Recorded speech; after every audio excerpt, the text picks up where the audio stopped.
Hey guys, myself Momin and welcome to my another video. Guys, আজকে আমরা যাচ্ছি গঠিয়া মসজিদ, যা বরিশালের জনপ্রিয় মসজিদ। তো লেটস গো, বরিশাল যাচ্ছি। যাওয়ার পথে তোমাদের জন্য একটা শর্টস ভিডিও নিয়ে আসলাম, সো সবাই দেখবে গাইস।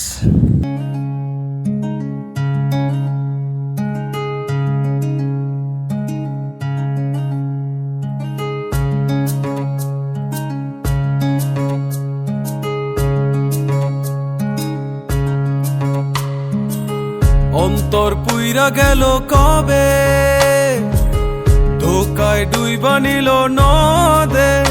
আমার ভাঙা তরি নাহি লাগে জোড়া, ও নয়ন ভোলা না রে যায় না পারা।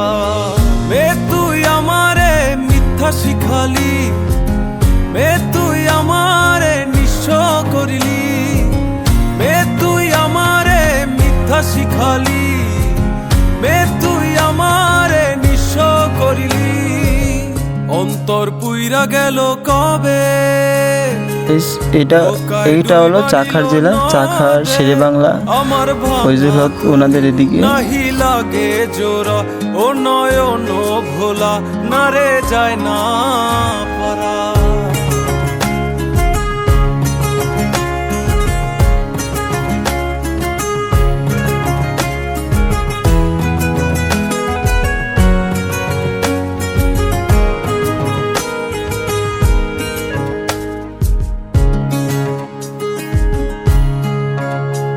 গাইস, আমরা চলে আসলাম গঠিয়া মসজিদ।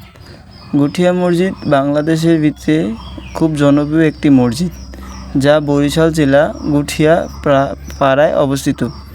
গঠিয়া মসজিদের বিশেষত্ব হলো এটা মাশাআল্লাহ দিলে অনেক সুন্দর এবং আমাদের বরিশালের একটি ঐতিহ্যবাহী একটি জায়গা, স্থান। সো গাইস, বরিশালের আমরা বিকেলে আমার ফ্যামিলি মেম্বার নিয়ে গেছিলাম ঘুরতে। ঘোরার পরে তোমাদের জন্য একটি ব্লগ নিয়ে আসলাম। গাইস, যে আমার চ্যানেলে নতুন সবাই সাবস্ক্রাইব করে দাও এবং গঠিয়া মসজিদের ভিউ।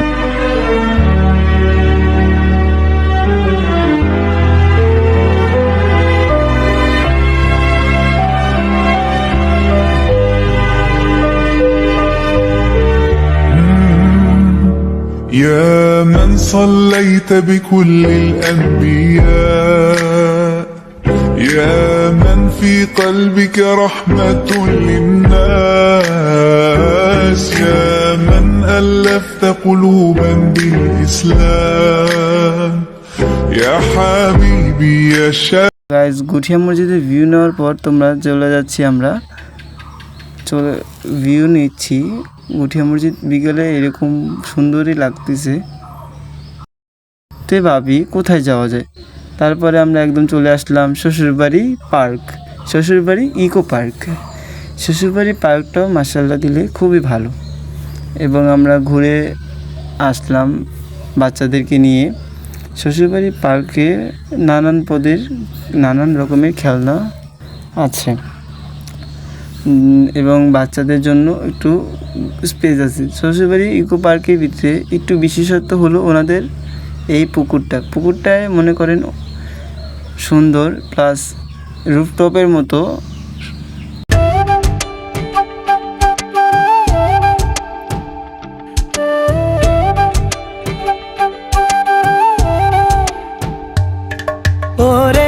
সো গাইজ, ভালো থাকবেন, সুস্থ থাকবেন, আল্লাহ হাফিজ।